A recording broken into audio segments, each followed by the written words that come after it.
Praise the lord. సామెతలు 30వ అధ్యాయము. దేవోక్తి అనగా యాకే కుమారుడైన ఆగూరు పలికిన మాటలు.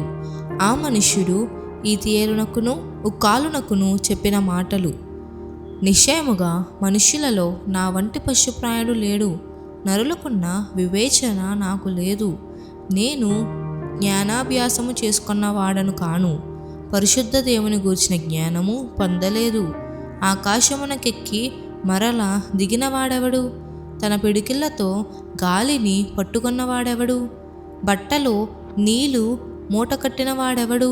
భూమి యొక్క దిక్కులన్నిటినీ స్థాపించిన వాడెవడు? ఆయన పేరేమో, ఆయన కుమారుని పేరేమో నీకు తెలిసి ఉన్నదా? దేవుని మాటలన్నీ పుటము పెట్టబడినవే. ఆయన ఆశ్రయించు వారికి ఆయన కేడము. ఆయన మాటలతో ఏమీయో చేర్చకుము. ఆయన నిన్ను గద్దించునేమో, అప్పుడు నీవు అబద్ధికుడు వగుదువు. దేవా, నేను నీతో 2 మనవులు చేసుకొనుచున్నాను. నేను చనిపోకముందు వాటిని నాకు అనుగ్రహింపుము. వ్యర్థమైన వాటిని, అబద్ధములను నాకు దూరముగా నుంచుము. పేదరికమునైనను ఐశ్వర్యమునైనను నాకు దయచేయకుము.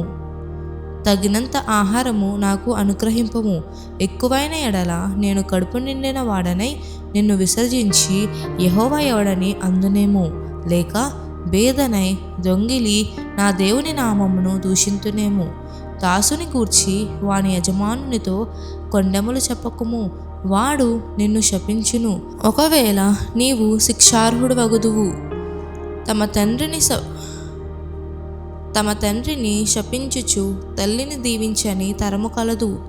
తమ దృష్టికి తాము శుద్ధులై తమ మాలిన్యము నుండి కడుగబడని వారి తరము కలదు. కన్నులు నెత్తికి వచ్చిన వారి తరము కలదు.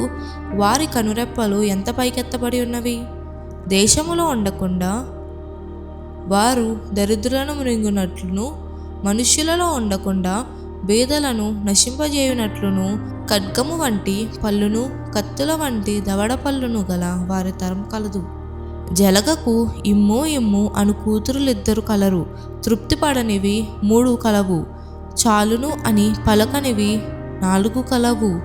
అవేవనగా పాతాళము, కనని గర్భము, నీరు చాలును అనని భూమి, చాలును అనని అగ్ని. తండ్రిని అపహసించి తల్లి మాట విననొల్లని వాని కన్ను లోయ కాకులు పీకును. పక్షిరాజు పిల్లలు దానిని తినును. నా బుద్ధికి మించినవి 3 కలవు, నేను గ్రహింపలేనివి 4 కలవు.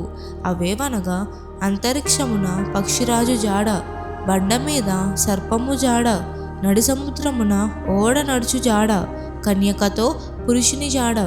జారిని యొక్క చర్యయును అట్టిదే. అది తిని నోరు తుడుచుకొని నేను ఏ దోషము ఎరుగనను. భూమిని వణకించినవి 3 కలవు, అది మోయలేనివి 4 కలవు. అవేవనగా రాజరికమునకు వచ్చిన దాసుడు, కడుపు నిండా అన్నము కలిగిన మూర్ఖుడు, కంటకురాలయ్యుండి పెండ్లి అయిన స్త్రీ, యజమానురాలికి హక్కుదారురాలైన దాసి. భూమి మీద చిన్నవి 4 కలవు, అయినను అవి మిక్కిలి జ్ఞానము గలవి.